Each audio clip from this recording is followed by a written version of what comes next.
Muito mais gente. E mesmo com todas essas tecnologias, a gente pode pensar nas próximas, né? Eu acho que. Eu não gosto de falar de coisas desesperançosas, porque eu sempre falo com a galera que me segue o seguinte: eu prefiro te passar a informação, você ter a consciência do que pode acontecer e ter a consciência de se proteger, beleza? Então eu não tô falando aqui como um alarmista, como uma pessoa que vai causar o caos. Mas existem outras pandemias para vir no futuro. A gente tem que se preparar para elas. É, Isso é baseado em prospecção do quê? Assim, como a gente pode saber que com certeza vai ter e para que caminho vai? Se vai ser mais letal, menos letal, se vai ser rápido? Baseado em quê? Não, Na história? baseado na história, baseado no tipo de micro-organismo que está circulando hoje nas regiões mais vulneráveis, que é normalmente onde surgem as pandemias. Modelos estatísticos, né, que vão prever possíveis caminhos, né? É. Então, a grande preocupação hoje é com a influenza H5N1 e H7N9, que são duas recombinações de vírus que vêm de aves e porcos. E a H5N1 ela está circulando em pessoas, circulando em animais, pessoas que cuidam de animais, e ainda não se proliferou para pessoas a pessoas, que é que ela não fez aquele salto de pessoa a pessoa. A H7N9 já é uma outra variante de H1N1, uma outra cepa de influenza, perdão, que já tem uma capacidade maior de circular entre pessoa e pessoa. As duas estão sendo ativamente monitoradas pela OMS. Cada caso é rastreado, mapeado e detalhado para que não ocorra de novo. Mas as coisas estão ficando cada vez mais quentes nesse sentido. E aí você faz esse mapeamento pouco a pouco para você pegar o surto no início e barrar ele, para não se tornar um problema, como foi a Covid ou as grandes epidemias de influenza. Essas são as principais candidatas hoje. E olhando um pouco mais para frente, assim, H5N1 e H7N9 é para amanhã. Se de repente já está acontecendo e só vai explodir em alguns dias. Mas as outras que a gente tem que se preocupar que não são para agora são as epidemias de bactérias resistentes. Inclusive a própria peste, a Yersinia pestis, ela tem uma cepa lá que ela pode se tornar resistente. E ela continua circulando, principalmente em regiões pobres da África. Moçambique e Madagascar que estão tendo surto. E aí a gente tem um surto de superbactérias, né, que o pessoal chama em hospitais, às vezes muito localizados, e hospitais são ambientes propícios para isso, porque chegam pessoas lá com o sistema imunológico bem deteriorado, os médicos testam um antibiótico, né, mas o sistema imune da pessoa não consegue utilizar aquele antibiótico de maneira eficiente para atacar a bactéria, ela acaba desenvolvendo resistência com o tempo, aí você troca de antibiótico, vai pro próximo, ela desenvolve resistência. Troca, até que existem bactérias que têm resistência a praticamente todos os antibióticos que a gente usa. E aí não tem nada que você possa fazer. O grande ponto é que a velocidade de desenvolvimento de antibióticos não acompanha a velocidade de evolução das bactérias. Então a própria OMS tem um relatório de resistência bacteriana que ele mostra que estatisticamente o número de mortes por bactérias resistentes vai superar as mortes por câncer em 2050. Sério? Sim. É verdade, infelizmente. Então já se tem modelos de tratamento para isso. Olha, temos que investir tantos X milhões de dólares para poder fazer novos antibióticos. Temos que investir X bilhões de dólares para reduzir o risco de proliferação de bactérias resistentes na agropecuária, né, na pecuária. Porque hoje se dá muito hormônio, muito antibiótico para animais, para que eles cresçam mais e para que eles não morram. Então ali você tem um surto de bactéria rolando, resistente. E um lugar inusitado que cresce muita bactéria resistente é esgoto. Porque você tem ali muito antibiótico sendo despejado através de urina e fezes humanas, descarte inadequado, isso corre para o mar, né? Nossa. Então esgotos são pontos onde você tem que observar muito, fazer rastreamento. Tem sistemas de vigilância, no Brasil inteiro isso, que você monitora constantemente os esgotos para ver bactérias resistentes. Que doideira isso, cara. Porque tudo acaba indo para lá, né? Então, todos E não os morre com o tempo? Morre com o tempo, mas está o tempo todo crescendo, proliferando, e a gente está o tempo todo jogando mais antibiótico, mais antibiótico. A questão do antibiótico à bactéria vai ser uma corrida eterna, provavelmente. Justamente por um princípio da evolução. Claro. Né? Você vai matando todas as bactérias, quais são as que vão sobreviver? As melhores. As que são resistentes. E como elas resistem, elas se proliferam, não tem competição com as outras que não são, ela se torna dominante. Aí você arruma uma nova arma para atacar elas, quase destrói, e de repente aqui a dominante supera essa arma. Porque nunca se destrói totalmente? Não. Porque nunca.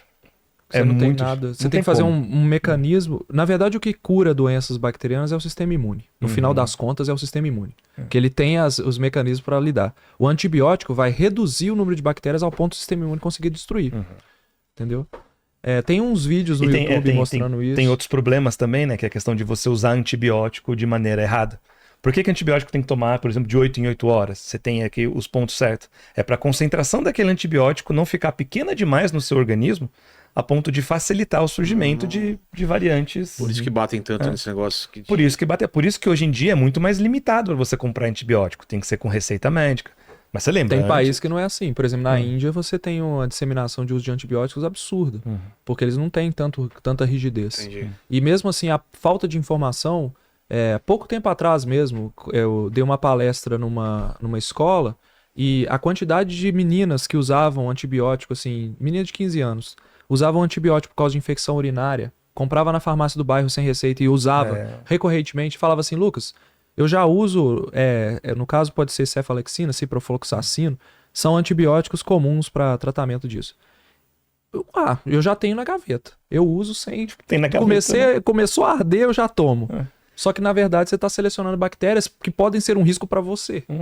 Porque você está selecionando no seu próprio corpo bactérias resistentes. Para homem também, só para não falar de mulher, né? Dor de garganta, todo mundo tem. Você vai lá e toma, sem pensar, não deve tomar, amoxicilina com clavulanato. Amoxicilina e clavulanato.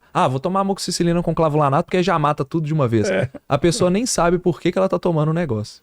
E aí já seleciona. A quantidade de jovens hoje, de 25, 30 anos, que melhora com a amoxicilina comum é muito grande. Porque ele está selecionando bactérias resistentes no próprio corpo. Tudo bem, hoje é uma amoxicilina, amanhã é um carbapenem, que é um antibiótico diferente. Pode ser um antibiótico de última escolha que não vai funcionar. E aí não usa durante o tempo certo, né? Não toma nos horários certos, mas não usa. É para usar durante 7 dias. Aí você usa 2. Passou o sintoma. Beleza, tô livre. E não é assim, né? Igual eu tô lembrando da azitromicina também, que foi disseminada pra caramba na pandemia. Não, toma azitromicina com ivermectina que vai melhorar. Galera distribuindo azitromicina em kit Covid. Cara, antibiótico contra vírus. Exato, não faz sentido. O médico tá fazendo isso. Sabe, onde que tá a formação dos médicos no Brasil pra fazer isso? Entendeu? Antibiótico contra bactéria, não contra vírus. E aí a gente vem pra Last of Us, o jogo, que é a pandemia por fungo. E aí, não no jogo, mas depois quando fizeram pra televisão, pra televisão, colocaram um médico falando sobre o aumento da temperatura e tal. É sensacional esse começo, isso. Né? E aí, é alguma coisa pra se preocupar mesmo ou não? Já existe, porque não existe pandemia. Porque falam que se for de fungo, aí ferrou mesmo. Por quê? Que o fungo é tão mais difícil. E é interessante porque o Cordyceps, o fungo do jogo, ele existe de verdade. Coloca aquela imagem da formiga lá que é famosa. E justamente, quem que eles infectam? Eles infectam invertebrados, né? E aí ele realmente transforma a formiga numa formiga zumbi. Porque o fungo, ele invade o sistema nervoso dela, ele passa a controlar ela, não controlar, mas induzir ela a ir para regiões altas. Para esparramar os esporos. Exatamente, ela vai até a região mais alta possível, e aí ele tem um mecanismo que ele estimula o fechamento das mandíbulas através de contração muscular. Ela trava na folha e não abre nunca mais. Então, o pessoal diz que você puxa ela, você arranca o corpo dela, mas a cabeça não sai. E aí ela fica ali naquele tempo, até que ela morre de inanição. Igualzinho um clicker. Né? E aí depois que ela morre, o esporo, né, o fungo cresce, atravessa a cabeça dela, normalmente, e aí elimina os esporos. E aí os esporos, por que ele vai para um lugar alto? Porque o esporo caindo em cima de um lugar alto, ele amplia geograficamente. Mais possibilidade de infectar mais formigas. E um monte de formiga passando embaixo. E aí você tem colônias inteiras, ó, que interessante. Cara. Ele atravessa o corpo dela. Ela tá morta ou não? Ela tá morta já, essa aqui foi atravessadinha. Olha isso. Tá vendo, ó, a cabeça grudada ali na folha, porque justamente ela travou ali. Já o fungo espalhado pelo corpo todo. A grande questão é que justamente, e esse é o mais próximo de um patógeno zumbi que a gente tem, justamente porque ele controla, entre aspas, o corpo dela. Mas a nossa sorte, assim, a grande questão é que é um salto muito difícil de ser feito na vida real, porque aqui você está falando de um salto que sai de um invertebrado para um vertebrado. É um animal completamente diferente e com uma distância genética muito grande. As maiores chances de acontecerem esses saltos são com animais que são próximos da gente. Então, em primeiro lugar, primata. Nós somos primatas, inclusive. Então, outros primatas pulando pra gente é bem mais fácil. Segundo lugar, outros mamíferos, que a gente também é mamífero. Aí tem ave, talvez por uma questão de metabolismo, que é parecido. Mas para o inseto, tá muito longe. A gente se separou há muitos milhões de anos e aí por isso esse salto é mais difícil. Mas existem, né, epidemias de fungos. Com certeza. E existe uma que é a preocupação da OMS. Está na lista de patógenos, risco de epidemia. Não pandemia, porque não está nesse nível ainda, mas de risco iminente de epidemia, que é a Candida auris. Que é? É uma bactéria, ou um fungo, perdão. Candidíase todo mundo conhece, né? Sim. Candidíase. Pois é, a Candida auris é uma outra prima da Candida albicans, que é comum na nossa pele, no nosso corpo, na região genital, na boca. É um fungo que vive normalmente no nosso corpo. A sua prima é um fungo que ela não é encontrada no nosso corpo, mas quando entra em contato com a gente, ela é extremamente resistente aos últimos antifúngicos. E ela é um fungo que ela dá em pessoas imunossuprimidas ou hospitalizadas muito tempo. Então ela é muito letal. Candida auris, ela causa uma febre, aquele mesmo caminho lá de inflamação, disseminação pelo sangue, morte. Teve uns casos no Brasil. Isso, acho que desde 2014 que ela é alerta, assim. E recentemente teve casos no Brasil. E ano passado também teve. Toda vez tem. Eu fiz um vídeo em 2019, talvez, sobre Candida auris. E eu lembro que na época que Pernambuco, se eu não me engano, detectou um caso, aquele vídeo deu 300 mil visualizações. O vídeo saiu do nada, e as pessoas se preocupam, né? Ela infecta ave também, não infecta? Cara, não lembro. Eu não lembro, mas eu acho que ela infecta e acho que ela também tem o problema. Por que a gente também tem medo de pandemia de fungo? Por conta das mudanças climáticas. Exato. De ter o clima mais quente e mais úmido. Então você favorece a proliferação de fungos. E o fungo, ele é muito mais parecido com a gente do que uma bactéria. Por quê? Ou vírus. Porque evolutivamente, o Bruno pode falar melhor sobre isso. O fungo é o parente mais próximo dos animais que a gente tem. Inclusive, é até um erro, porque na faculdade da biologia a gente costuma estudar fungo em botânica. Como se ele fosse parecido com as plantas. Mas os fungos são parentes mais próximos dos animais do que das plantas, geneticamente falando. Então, justamente por isso, já existem muitas similaridades entre animais e fungos. Claro, entre qualquer animal, a similaridade é bem maior. Eles têm célula composta de paredes, você tem genes parecidos, a linhagem evolutiva deles é mais próxima da nossa, diferente das bactérias. Elas são muito mais antigas, bem mais diferentes. Então, um remédio que você usa contra uma bactéria, ele não vai atacar a célula humana. Um fungo, quando você usa um remédio antifúngico, ele ataca e ataca muito. Isso é um remédio chamado polimixina B, que ele causa uma reação forte, ele é muito destrutivo para o fígado e para o rim, porque ele é muito parecido com células, ele ataca células fúngicas que são parecidas com as células humanas, entendeu? Então a pandemia de fungo, para produzir vacina é mais difícil, porque você teria que fazer uma vacina que não ataca a célula humana, para produzir remédio é mais difícil também. É esse o grande risco, e as mudanças climáticas aceleram a proliferação dos fungos de forma geral, né?